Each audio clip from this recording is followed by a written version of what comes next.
मित्रों नमस्कार। मैं लीना महेंद्रे और आप देख रहे हैं मेरा चैनल राष्ट्र चेतना। कल हमने बात की थी कि किस तरह से हमारी जो पूरी शिक्षा व्यवस्था है वह एक फैक्ट्री और फैक्ट्री के अंतर्गत जो एक असेंबली लाइन होती है, उसी असेंबली लाइन के कंसेप्ट को लेकर के हमारी शिक्षा व्यवस्था चल रही है। और ये केवल भारत की बात नहीं है, पूरे विश्व में एक तरह से इसी प्रकार असेंबली लाइन के अंतर्गत ही सारी शिक्षा प्रणालियां चल रही हैं। अर्थात वे एक तरह का जैसा एक फैक्ट्री प्रोडक्ट बिल्कुल एक ढर्रे का होता है, उसी तरह से हमारी शिक्षा व्यवस्था से भी बिल्कुल एक ही तरह के सोच विचार, एक ही विचार प्रणाली को लेकर के लोग निकलते हैं और उन्हीं को सर्टिफाइड किया जाता है, उन्हीं पे शिक्षित होने का दावा किया जाता है। उससे बाहर अगर कोई कितना भी ज्ञानी भी क्यों न हो, लेकिन उसे शिक्षित या सर्टिफाइड शिक्षित नहीं माना जाता है। और ये जो बहुत विशाल एक जनसंख्या है जो शिक्षित सर्टिफाइड है, वैसे कहूँ तो मैं भी उसी श्रेणी में आती हूँ और हजारों लाखों करोड़ों अरबों लोग उसी सर्टिफाइड शिक्षा प्रणाली से सीख करके बाहर निकलते हैं। लेकिन अगर कोई व्यक्ति उस सोच से बाहर निकल करके कोई दूसरी बात करता है, दूसरा प्रयोग करता है, तो उसको ठुकराने का या उसको डिमोरलाइज करने का प्रयास भी किया जाता है। क्योंकि जो फैक्ट्री प्रोडक्ट बनकर के निकलने वाली जो पूरी जनसंख्या है, वह जनसंख्या उस नए विचार को स्वीकार करने में उसे दिक्कत होती है। तो ये बात मैंने अपने कल के वीडियो में बहुत अच्छी तरह से एक्सप्लेन करके बताई थी। अब मैं दो बातों पर आना चाहती हूँ। पहली बात कि इस प्रकार की प्रणाली का खतरा क्या है, ये किन किन संकटों को हमारे सामने ला सकती है, और दूसरी बात कि कैसे इसी विचार सरणी ने हमारी प्रशासन व्यवस्था को भी इसी तरह से एक कब्जा किया हुआ है। तो पहले मैं आती हूँ इस बात पर कि इस तरह की अगर शिक्षा के मॉडल को जब हम स्वीकारते हैं, जब पूरा शिक्षित कहलाने वाला समाज एक ही प्रकार के मॉडल से, एक ही प्रकार के फैक्ट्री की असेंबली लाइन से बन करके बाहर निकलता है, तो क्या होता है। और कल भी मैंने बताया था कि आरंभ के दिनों में यह प्रणाली हमें देखने में लगती है कि यह डिसेंट्रलाइज्ड है। कई छोटे छोटे लोग एकत्रित आकर के शिक्षा संस्था चलाते हैं और उनके अपने अपने क्लाइंट्स मैं कहूँगी होते हैं। कुछ हजारों की संख्या में विद्यार्थी, उन हजारों की संख्या में उनके अभिभावक, सैकड़ों की संख्या में पालक, फिर उन्हें तरह तरह की वस्तुएं सप्लाई करने वाले सप्लायर्स, जैसे कोई यूनिफॉर्म सप्लाई कर रहा है, कोई मध्याह्न भोजन सप्लाई कर रहा है। तो ये सारे भी उसी फैक्ट्री लाइन का ही एक अंग हैं। तो धीरे धीरे ये फैक्ट्री लाइन की जो सिस्टम है, ये असेंबली लाइन की जो सिस्टम है, ये धीरे धीरे सेंट्रलाइज्ड होती चलती है। यानी कई छोटी छोटी संस्थाएं डूब जाती हैं, फेल हो जाती हैं या बाहर निकल जाती हैं, या अगर रहती भी हैं तो उनका अस्तित्व बहुत थोड़ा बच जाता है। और जितनी असेंबली, जितनी आपकी फैक्ट्री, शिक्षा की फैक्ट्री आपकी बड़ी होती है, उतना आप उसको बढ़ाते चलते हैं।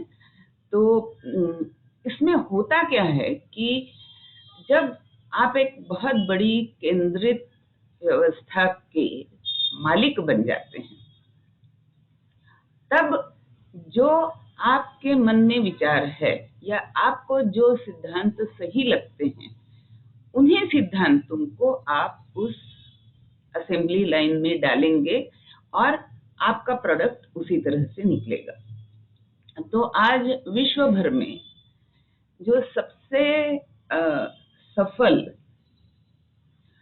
या सबसे बड़ा कब्जा हमारी शिक्षा की फैक्ट्री पर जिस विचार सरणी ने किया हुआ है, वह है कम्युनिस्ट विचार सरणी। अब बल्कि और कम्युनिस्ट विचार सरणी भी मैं इसे नहीं कहूंगी, क्योंकि किसी जमाने में जो भी कम्युनिस्ट विचार सरणी की पहली पुस्तकें लिखी गई, उनमें कई बातें ना भी हों, पर जो बाद में जोड़ी गई, कुल मिलाकर के कम्युनिस्ट फलसफा या कम्युनिस्ट दर्शन यही रहा कि पहले जो है उसे पहले विध्वंस करो और नए सृजन की बात फिर हम आगे सोचेंगे। तो जो है उसे ध्वस्त करते चलो। इस प्रणाली के अंतर्गत हमारी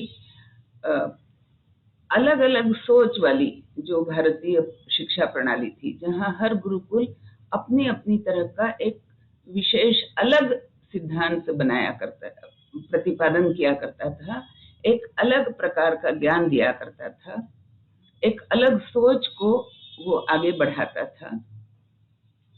उस तरह की विभिन्न विचार सरणियां जो हैं उन्हें समाप्त किया जाए। दूसरा, जो हमारी परिवार नाम की जो हमारी संस्था है उसे समाप्त किया जाए। तीसरा, जो हम समाज में अच्छे समाज को निरंतरता से चलाने के लिए जिन समाज मूल्यों का भारतीय समाज ने स्वीकार किया, अंगीकार किया, उसे अपने आचरण में उतारा, उन मूल्यों को ध्वस्त करने के पीछे ये लगे हुए हैं।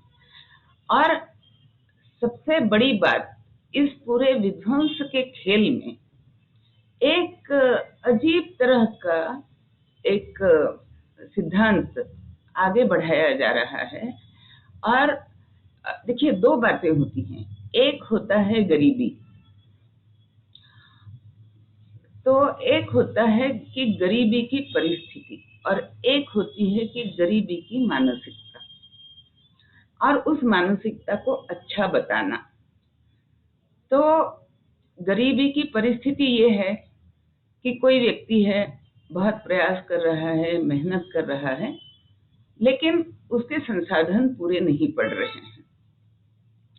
तो उसके मेहनत के आधार पर, उसके मेहनत को आधार बनाते हुए या उस कारण से उसे सहायता देना उचित है, क्योंकि उसे थोड़ी सी सहायता मिलेगी तो अपनी मेहनत के बल पर वो उसे आगे ले जाएगा और अपना जो एक गरीबी का उसके ऊपर जो एक वातावरण बना हुआ है, उस वातावरण से वो बाहर निकलने में सक्षम होगा। दूसरा वो तबका है जिसे मैं गरीबी की मानसिकता कहती हूँ, कि वह मानसिकता कहती है कि हम गरीब बने रहेंगे और हम गरीब बने रह करके अपनी गरीबी का रोना भी रोते रहेंगे, यानी हम मेहनत नहीं करेंगे। आपने कई अपने आसपास में कई ऐसे शराबियों के किस्से देखे होंगे जो ये कहते हैं कि हम तो शराब नहीं छोड़ेंगे, और चूंकि हम शराब नहीं छोड़ेंगे तो हम कोई काम धाम भी नहीं करेंगे, पर तुम्हारा दायित्व बनता है कि तुम मुझे भूखे ना मरने दो। अगर मैं बीमार पड़ जाता हूँ तो तुम मुझे अस्पताल ले जाओ, तुम हमारी सेवा करो। और ऐसे कई परिवार मैंने देखे हैं जो केवल इस बात से दुखी हैं कि उनका सारा सामर्थ्य, उनका सारा कामकाज, उनका सारा परिश्रम, मेहनत अपने परिवार के किसी शराबी व्यक्ति को संभालने में खर्च हो जाता है।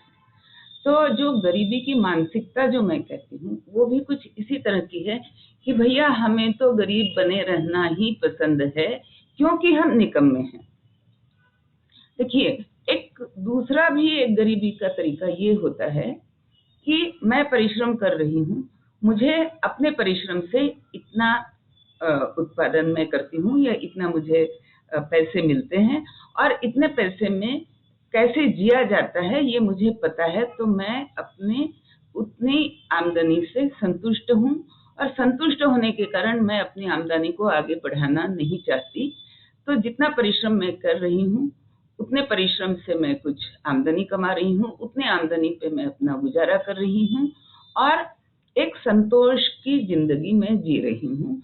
पर मैं किसी के विरुद्ध कोई शिकायत नहीं करती, बल्कि मैं लोगों में खुशियां बांटती हूँ, आनंद बांटती हूँ, संतोष बांटती हूँ। तो वहां पर गरीबी को विक्टिम कार्ड की तरह यूज नहीं किया है। लेकिन कई बार ऐसा होता है कि लोग गरीबी को ही ओढ़ लेते हैं, गरीबी में ही रहते हैं, क्योंकि वे आलसी हैं, निकम्मे हैं, असमर्थ हैं, अक्षम हैं। लेकिन फिर वे अपनी गरीबी को एक विक्टिमहुड की तरह ओढ़ लेते हैं और उसी का रोना आरंभ करते हैं। तो कम्युनिस्ट जो फिलॉसफी है वह इस विक्टिमहुड को प्रमोट करती है। एक तरफ वह गरीबों को ये नहीं समझाती कि तुम मेहनत करो, मेहनत, परिश्रम और संतोष, ये दो गुण गरीबों को नहीं सिखाए जाते, और दूसरी तरफ निकम्मापन, विक्टिमहुड का रोना और एक रॉबिनहुड की तरह का एक फलसफा कि फिर जो सत्ता में बैठा आदमी है वह सत्ता में बैठ करके क्या करेगा, वह धनियों से पैसे छीन करके गरीबों में बांटेगा, और इस तरह से वह रॉबिनहुड कहलाएगा।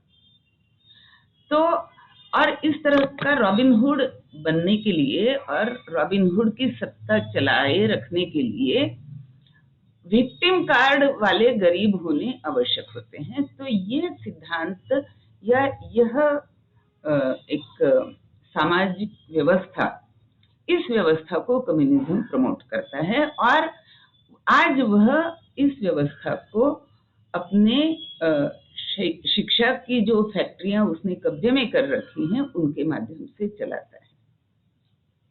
तो एक खतरा, तो भारत की जनता को ये सोचना पड़ेगा कि हमारे पास दो मॉडल हैं, जो कि ये कहते हैं कि हम परिश्रम भी करेंगे पर हम संतोष भी रखेंगे। एक मॉडल कह सकता है कि हम परिश्रम कर रहे हैं तो हम महत्वाकांक्षी बनेंगे, पैसा कमाएंगे और आगे बढ़ेंगे। तीसरा मॉडल ये कहता है हम निकम्मे हैं, लेकिन हम अपना विक्टिम कार्ड चलाएंगे और हम दूसरों से कहेंगे कि तुम हमें पोसो क्योंकि हम गरीब हैं, और हमें पोसने के लिए अगर तुम्हारी संपत्ति छीनना आवश्यक है तो वह छीनना उचित है, न्याय संगत है, और ऐसे हर रॉबिनहुड को हम अपना भगवान बनाएंगे। तो जो हमारे समाज में, भारतीय समाज में जो मॉडल शिक्षा व्यवस्था के माध्यम से लाया जा रहा है वह यह रॉबिनहुड वाला मॉडल है, जिसमें गरीबों से ये नहीं कहा जाता कि तुम अपनी क्षमता बढ़ाओ, अपने परिश्रम को बढ़ाओ और अपने मेहनत की कमाई पर भरोसा रखो, या अपने मेहनत की कमाई को ही जियो, उतना ही तुम्हारे हक का है, उसे आगे की लालसा मत करो। ये नहीं सिखाया जाता हमारी शिक्षा व्यवस्था में। तो हमारी शिक्षा व्यवस्था में क्या सिखाया जाता है कि या तो बहुत बहुत महत्वाकांक्षी बनो और बहुत पैसा कमाओ, और अगर तुमने कमा लिया बहुत महत्वाकांक्षी बन करके, बहुत परिश्रम करके मेहनत पैसा कमाओ। दूसरा ये बताया जाता है कि महत्वाकांक्षी तो बनो पर मेहनत या परिश्रम भी जो करना है वह ठगी के रास्ते से करो। तो ठग बनो, महत्वाकांक्षी बनो धनवान बनने के लिए, पर ठग भी बनो उसके साथ साथ। ये भी हमारी शिक्षा व्यवस्था में कहीं न कहीं प्रमोट किया जा रहा है, और रॉबिनहुड को तो प्रमोट ही किया जा रहा है। चलिए अब मैं आती हूँ कि इस सोच ने या इस असेंबली लाइन फैक्ट्री सिस्टम ने किस तरह से हमारी प्रशासन व्यवस्था को भी कब्जे में कर रखा है। और मैं अभी केवल भारतीय प्रशासन व्यवस्था की बात कर रही हूँ। तो मित्रों, आपको पता होगा, पर मैं दोहरा देती हूँ कि भारत में जो एक शासन प्रणाली ब्रिटिश अंग्रेजों ने लाई थी, ब्रिटिश सरकार ने लाई थी, उसी को हमने स्वतंत्रता के बाद भी आगे चलाए रखा। इस प्रणाली में मुख्य बात ये थी कि कनिष्ठ जो कर्मचारी हैं प्रशासन के लिए आवश्यक, उनकी भर्ती एक सामान्य तरीके से हो, उनके सर्टिफिकेट्स के आधार पर या कभी कभी छोटी मोटी टेस्ट लेकर के, और जो वरिष्ठ अधिकारी हैं उनके लिए जो ब्रिटिशों ने आईसीएस वाली सिस्टम रखी थी, इंडियन सिविल सर्विस, उसकी जगह पे उसे नाम दिया गया इंडियन एडमिनिस्ट्रेटिव सर्विस। और उसके साथ साथ कई अन्य तरह की सर्विसेज भी हमारी सरकार ने उनकी भी स्थापना की, जैसे Indian police service, Indian forest service, Indian foreign service, Indian economic service, Indian revenue service, Indian railway service, Indian cantonment board, defence accounts, इस तरह की तमाम अलग अलग सर्विसेज बना करके उन सर्विसेज में जो वरिष्ठ अधिकारी चाहिए वे सारे यूपीएससी की परीक्षा के माध्यम से चुने जाते हैं। अब 1949 में हमारे यहाँ पहली बार एक यूपीएससी, मतलब यूपीएससी की तर्ज पर एक परीक्षा व्यवस्था और फिर उसमें से उम्मीदवारों को चुनना और उन्हें वरिष्ठ अधिकारी के पद पर उनकी नियुक्ति करना, ये प्रक्रिया 1949 से आरंभ हुई। धीरे धीरे धीरे, और इसी का रूप है आज की यूपीएससी, जो कि वह परीक्षा प्रणाली चलाती है। धीरे धीरे ये वातावरण इस तरह से बदला कि ये पूरा एक वही फैक्ट्री और असेंबली लाइन वाली फैक्ट्री की तर्ज पर यूपीएससी भी आ गया। अब होता क्या, अब इस फैक्ट्री में जो इनपुट्स आते हैं वे कहाँ से आते हैं और जो प्रोडक्ट निकलता है वो किस प्रकार का प्रोडक्ट निकलता है। तो जैसे मैंने बताया कि जो यूपीएससी जब ये एक संस्था बन जाती है, जब ये एक फैक्ट्री बन जाती है, जब एक असेंबली लाइन की तरह इसमें प्रोडक्शन शुरू हो जाता है, तो फिर कोई एक विचार सरणी इस पे हावी हो सकती है और फिर इस पूरे ढांचे को अपने ही विचारों के मुताबिक चलाती है। तो ये काम कम्युनिस्ट पार्टी ने संपन्न किया इमरजेंसी के दौरान। इमरजेंसी के दौरान जब इंदिरा गांधी को अपना बहुमत टिकाने के लिए, सत्ता में बने रहने के लिए कम्युनिस्ट पार्टी के सपोर्ट की आवश्यकता थी, तो उस समय कम्युनिस्ट पार्टी ने इंदिरा जी को बाहर से सपोर्ट दे करके उनसे कहा कि हम सत्ता में भागीदारी नहीं करेंगे, हमारे कोई मंत्री नहीं रहेंगे हमारी पार्टी के, लेकिन कतिपय संस्थाएं ऐसी हैं जिन पर हमारा कब्जा होना चाहिए, उन संस्थाओं के अध्यक्ष हम नियुक्त करेंगे। तो इस प्रकार जिन संस्थाओं पर कम्युनिस्ट पार्टी ने अपना हक जताया और कब्जा किया, उसमें एक जेएनयू बहुत चर्चित है और एक है यूपीएससी। अब आप देखेंगे, और फिर यूपीएससी को भी एक फैक्ट्री लाइन की तरह बना दिया। इसमें इनपुट्स कहाँ कहाँ से आते हैं? अच्छा, कई बार क्या होता है, लोग मेरे से ये प्रश्न पूछते हैं कि यूपीएससी एक वर्ष में अधिक से अधिक 1500 लोगों का चयन करती है, 1500 उम्मीदवारों का चयन करती है, जो उम्मीदवार यूपीएससी की परीक्षा में उत्तीर्ण होकर के अलग अलग जो नौकरियां हैं, जो सरकारी सिविल सर्विसेज हैं, उनमें वो जाएंगे, नियुक्त होंगे। और फिर आगे प्रशासन की पूरी प्रणाली को वही चलाएंगे। हर नए निर्वाचित या नए नियुक्त अधिकारी की एक पूरी जो उसकी सर्विस का समय होता है वो 30 से 35 साल के आसपास होता है। तो ये कहा जा सकता है, या कई बार कहा भी जाता है कि ये तो केवल 1500 लोग चुने जाते हैं, तो इनसे हमारी पूरा सामाजिक ढांचा या सामाजिक सोच, इस पर क्या असर पड़ सकता है। लेकिन बात यह है कि अब यहाँ पर मैं आती हूँ कि फैक्ट्री लाइन के कारण किस तरह से इस पर कब्जा हो चुका है। पहली बात, जब हम ये कहते हैं कि केवल 1500 बच्चे मतलब चुने जाते हैं और फिर उनको नियुक्त किया जाता है प्रशासनिक सेवाओं में, तो हम ये भूलते हैं कि उन 1500 सीटों को पाने के लिए कितने परीक्षार्थी परीक्षा दे रहे होते हैं।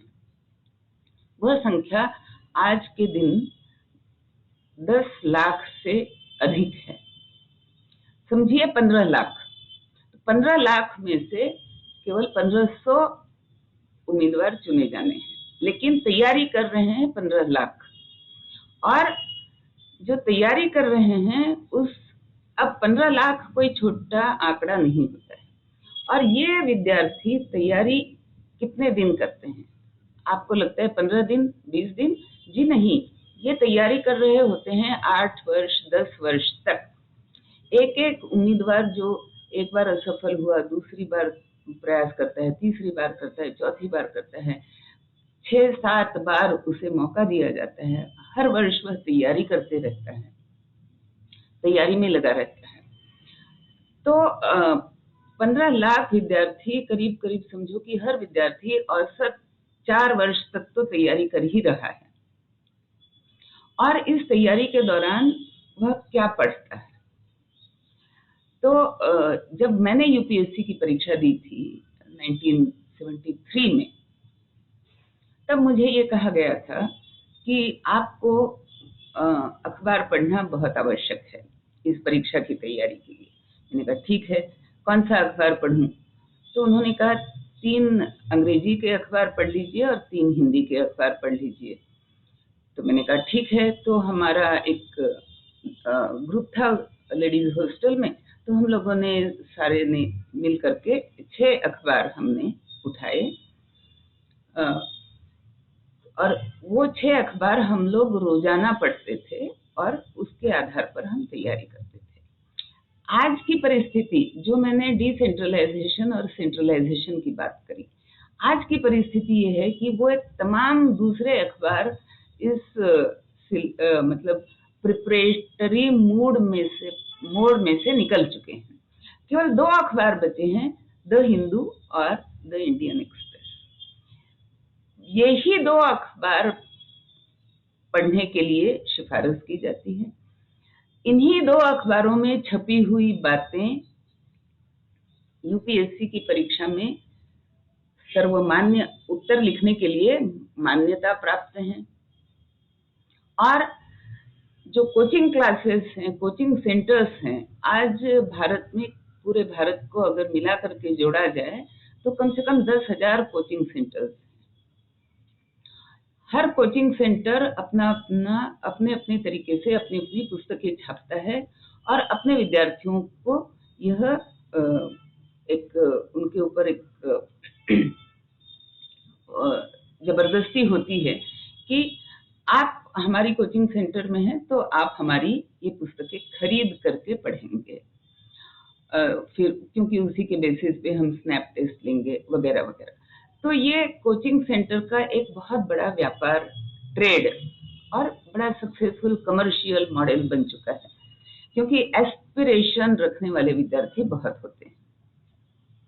तो और इन सारी गाइड्स में जो विचारधारा बताई जाती है वो वही कम्युनिस्ट विचारधारा बताई जाती है।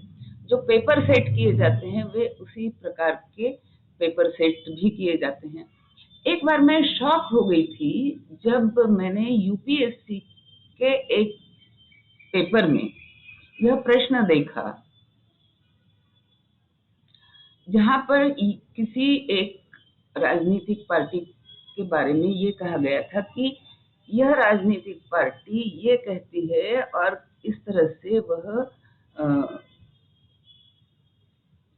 हिंदू मुस्लिम एकता को छिन्न भिन्न करती है, इस पर अपने विचार प्रकट करें। तो इस तरह का पेपर जो यूपीएससी अपने क्वेश्चंस में पूछती है, वह परीक्षा अर्थात वह क्या बता रही है कि वह बता रही है कि ये एक राजनीतिक पार्टी है जो कि जिसकी विचारधारा का हमें अपोज करना पड़ेगा। मतलब यूपीएससी भी अपनी एक विचारधारा को प्रमोट कर रही है, अपनी एक राजनीतिक विचारधारा को प्रमोट कर रही है और दूसरी तरह की राजनीतिक विचारधारा रखने वालों पर आरोप लगा रही है, और वह आरोप प्रश्न के रूप में पूछा जा रहा है। तो उस प्रश्न को लेकर के जो भी बच्चे तैयारी कर रहे हैं, 15 लाख हर वर्ष, वे बच्चे उस मानसिकता में रच जाते हैं कि ओहो, ये राजनीतिक पार्टी गंदी है। तो ये जो एक बहुत बड़ा खतरा, और इस पूरी फैक्ट्री प्रोडक्शन के अंतर्गत हमारी सारी कोचिंग संस्थाएं, उनके द्वारा बने गाइड्स, जो हमारे पेपर सेटर्स हैं यूपीएससी के द्वारा नियुक्त, उन पेपर सेटर्स की विचारसरणी। और अब एक दूसरा खतरा मैं यहाँ ये बताती हूँ, एक संकट में ये बताती हूँ कि 74 मतलब इमरजेंसी जो लगी 74, 75 वगैरह उस दौरान, उसके बाद ये जो कब्जा हो गया कम्युनिस्ट पार्टी का, इस कम्युनिस्ट पार्टी का एक सिद्धांत और है, और वह सिद्धांत है कि भारत देश की भाषाओं को पूरी तरह से लांछित किया जाए, दूर रखा जाए, उनको प्रशासनिक व्यवस्था से अलग किया जाए। तो इसी दौरान एक बहुत बड़ा एक दूसरी तरह का आंदोलन भी परीक्षार्थियों के बीच से निकल रहा था कि हमें अपनी रीजनल लैंग्वेजेस में परीक्षा देने की अनुमति हो। इस पर बहुत विरोध किया गया यूपीएससी की तरफ से, और मतलब कई वर्ष तक सुप्रीम कोर्ट में इसकी केसेस चलती रही। तब कहीं जाकर के ये तय हुआ कि ठीक है, हम प्राथमिक परीक्षा के लिए हिंदी को मान्यता देंगे, हिंदी एज अ मीडियम, और जो मुख्य परीक्षाएं होंगी वहां पर हम आपके प्रांत की जो रीजनल भाषा है उसे भी मान्यता देंगे। तो आप अपनी परीक्षा मराठी, बंगाली, मलयाली वगैरह में लिख सकते हैं, मुख्य परीक्षा। और मेन परीक्षा जो है, जो प्रिलिमिनरी एलिमिनेशन राउंड जिसे कहते हैं, उस परीक्षा के लिए अंग्रेजी के साथ साथ हिंदी भी चलेगी, आप हिंदी में भी वह परीक्षा दे सकते हैं। अब इन परीक्षाओं के प्रश्न पत्र अगर हम देखते हैं तो जो भी बड़े बड़े भाषाविद हैं उनको मेरा चैलेंज है कि हिंदी का प्रश्न पत्र पढ़ करके या मराठी का प्रश्न पत्र पढ़ करके अगर आपको ये समझ में आ जाए कि प्रश्न पूछने वाले ने एग्जैक्टली क्या पूछा है, तो मैं आपसे शर्त हारने के लिए तैयार हूँ। तो प्रश्न पत्र ही इस तरह से गढ़े जाते हैं कि उस परीक्षार्थी को समझ ही ना आए कि मेरे से क्या पूछा जा रहा है और मैं इसका क्या उत्तर लिखूं। जो प्रश्न पत्र बनाए जाते हैं उन पे उनकी स्पष्टता, भाषा की शुद्धि या भाषा की सरलता, इन बातों पर कोई विचार नहीं किया जाता। हार कर 3-4 वर्षों के बाद जो विद्यार्थी अपनी रीजनल भाषा में या हिंदी भाषा में अपनी तैयारी कर रहा है, वो हार करके उस बात को छोड़ देता है। वो कहता है चलो छोड़ो, इससे अच्छा है कि 4 वर्ष में मैं अंग्रेजी ही पहले सीख लूं। कई बच्चे इसके लिए फिर अंग्रेजी के कोचिंग क्लासेस में जाते हैं। जितनी यूपीएससी के कोचिंग क्लासेस हैं वे अपने बच्चों से पहले से ही कह करके रखते हैं कि भैया परीक्षा तो देनी है अंग्रेजी में ही, ये रीजनल लैंग्वेज या भाषा अस्मिता वगैरह इन बातों को छोड़ो, तुम्हारा लक्ष्य होना चाहिए यूपीएससी में उत्तीर्ण होना, और इसके लिए अगर अपनी भाषा को धता बताना हो और अंग्रेजी की शरण में ही पूरी तरह से जाना हो तो जाओ। तो इस तरह से भाषा का क्षय और भाषाओं का समूल उच्चाटन हमारी प्रशासन व्यवस्थाओं से प्रायः होता जाता है। अब कल परसों के ही दिनों में यूपीएससी की नई बैच में जो लोग सफल हुए हैं वो रिजल्ट्स आउट हुए हैं।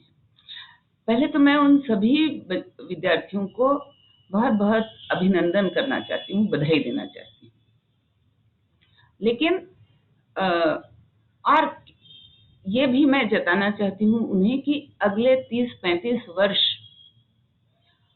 उनके हाथ में प्रशासन व्यवस्था होगी। तो भले ही वे उसी विचार सरणी से आए हैं, जिस विचार सरणी को मैंने अभी इतनी देर में एक्सप्लेन किया है कि किस तरह से वो गलत विचार सरणी हमारे ऊपर थोप रहे हैं, लेकिन फिर भी चूंकि ये सारे बुद्धिमान बच्चे हैं, अपनी अपनी मेधा रखते हैं, अपनी अपनी सोच को बदलने में सक्षम है, दृष्टिकोण को बदलने में सक्षम है, तो और अभी अभी उनकी सर्विस के शुरुआती दिन होंगे, तो इन शुरुआती दिनों में उनके पास सोचने का समय होगा और इस बात को वे सोचें कि किस तरह से एक यूनिफाइड विचार सरणी देश का नुकसान करती है। हमें डाइवर्सिफाइड विचार सरणी चाहिए, लेकिन वह विचार सरणी हठ के कारण ना हो बल्कि तर्क संगत हो। तो ये सारी जो बातें जो प्रशासन में आना आवश्यक होता है, अपनी मातृभाषा को सम्मान दिलाना, यह हर वरिष्ठ प्रशासनिक अधिकारी का मैं कर्तव्य मानती हूँ। लेकिन और हिंदी को सम्मान दिलाना, हिंदी को वैश्विक पटल पर लाना, ये हमारी प्राथमिकताएं प्रशासन में होनी चाहिए, जो कि उस असेंबली लाइन प्रोडक्शन के कारण नहीं हो पा रही हैं।